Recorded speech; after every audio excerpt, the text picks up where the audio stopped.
మొదటి నుంచి కూడా చాలా సంస్కరణలు ఈ ఈ దేశంలో కాదు, ఈ ప్రపంచంలోనే మీరు చూస్తే, మీరు మీడియా మిత్రులందరూ తెలుసు, నేను 200 దేశాలు తిరిగా ఎక్కడన్నా కానీ. ఈ దేశం మొత్తం తిరిగా, ఒక ఎంపీగా తిరిగా, ఒక వ్యాపారవేత్తగా తిరిగా. అసలు జగన్మోహన్ రెడ్డి గారు తీసుకొచ్చిన సంస్కరణలు చూస్తే నిజంగా కూడా నాకే ఆశ్చర్యం వేసేది.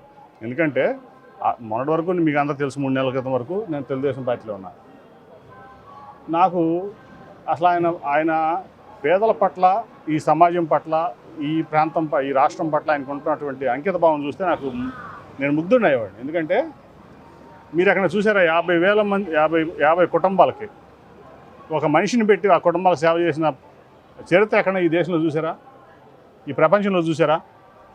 అంటే ప్రతి ఇంటికో 3 వేసుకుంటే, లేదా ఇంటికో 4 వేసుకుంటే 150 మందికో 200 మందికో ఒక వ్యక్తిని పెట్టి మీకు సేవ చేయించిన వ్యక్తి జగన్మోహన్ రెడ్డి గారు. అది ఒక సంస్కరణ. అట్లాగే సచివాలయ వ్యవస్థ, అదో పెద్ద సంస్కరణ. అంటే ఈ దేశంలో రాష్ట్రానికి ఒక సచివాలయం చూసాం మనందరం కూడా. 28 రాష్ట్రాలు లేకపోతే ఉంటే, యూనియన్ టెరిటరీస్ ఉంటే అన్ని సచివాలయం చూసాం.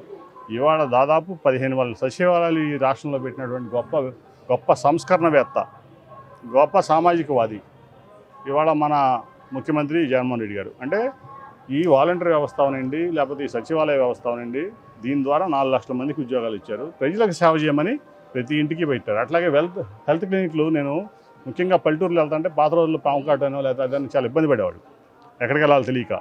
ఇవాళ ప్రతి ఊళ్ళో 2,000 మందికో 3,000 మందికో ఒక చిన్నపాటి హాస్పిటల్, విలేజ్ క్లినిక్ అని పెట్టి, మరి ఇవాళ 140 రకాల మందులు కానీ 140 రకాల వైద్యాలు కానీ చేసుకుంటూ ప్రతి వ్యక్తిని ఇవాళ ఆరోగ్యంగా ఉండండి, ఇబ్బందులు పడొద్దని చెప్పినటువంటి వ్యక్తి జగన్మోహన్ రెడ్డి గారు. అట్లాగే ఆర్బీకే వ్యవస్థ, అట్లా ఈ రాష్ట్రంలో అనేక సంస్కరణలకి మరి పునాది వేసినటువంటి వ్యక్తి జగన్మోహన్ రెడ్డి గారు, ఇంక్లూడింగ్ ఈ జిల్లాల విభజన దగ్గర నుంచి అన్నీ.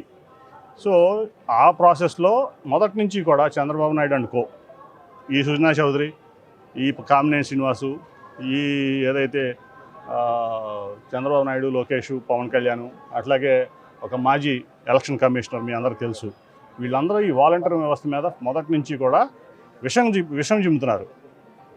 ఇవాళ నిజంగా కూడా నిన్న ఏప్రిల్ 1 నెల మొదటి రోజు 5కో 4కో వాలంటీర్ తలుపు కొట్టి పెన్షన్లు, పెద్దవాళ్ళకి పెన్షన్లు ఇచ్చి వెళ్తున్నటువంటి పరిస్థితి చూసాం. మేము ఇవాళ ప్రచారానికి వెళ్తుంటే ప్రతి ఒక్కళ్ళు కూడా బాధపడుతున్నారు, మాకు వాలంటీర్ రాలేదు, మా ఇంటికి పెన్షన్ రాలేదు, అట్లాగే మాకు మందులకి వాటికి డబ్బులు అయిపోయినాయి, మేమేం చేయాలని పెద్దవాళ్ళంతా కూడా బాధపడుతున్నారు.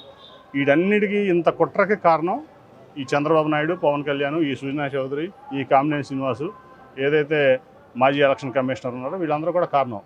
వీళ్ళు కక్ష కట్టి మొదటి నుంచి కూడా వాలంటీర్ వ్యవస్థ మీద విషం జిమ్ముతున్నారు. ఇవాళ చూపించారు. రేపు చంద్రబాబు నాయుడు అధికారంలోకి వస్తే రాడు, పొరపాటును కూడా వచ్చే పరిస్థితి. ఎందుకంటే అతను 24 ఎలక్షన్ల తర్వాత, నేను మొదటి నుంచి చెప్తున్నా, టీడీపీ ఆఫీస్ తాళం వేసుకుని వాళ్ళ సొంత రాష్ట్రం తెలంగాణ వెళ్ళిపోతాడు చంద్రబాబు నాయుడు, అతను కొడుకని. ఆ ఓటు కూడా వృధా. పేదలు అసలు ఇవాళ వాలంటరీ వ్యవస్థని చాలా చక్కగా ఉపయోగిస్తున్నారు. ముఖ్యంగా కరోనాలో చూసాం, వాళ్ళు ఫ్రంట్ లైన్ వారియర్స్గా, డాక్టర్లకి, నర్సులకి కంటే ముందు ఫ్రంట్ లైన్ వారియర్స్గా ఈ రాష్ట్రంలో కరోనా నుంచి ప్రజలను రక్షించారంటే వాలంటీర్లు. దాని మీద మొదటి నుంచి విషం చిమ్ముతూ ఇవాళ చూస్తే నిజంగా కూడా ఈ 2 నెలల ముందే చంద్రబాబుకి ఓటేస్తే రేపు వాలంటీర్లు ఉండరు, సచివాలయ వ్యవస్థ ఉండదు, ఈ విలేజ్ హాస్పిటల్స్ ఉండవు, ఆర్బీకేలు ఉండవు, ఏమి ఉండవు. జగన్మోహన్ రెడ్డి చేసినటువంటి సంస్కరణలన్నీ కూడా రద్దు చేస్తాడనే దానికి ఇదే నిదర్శనం.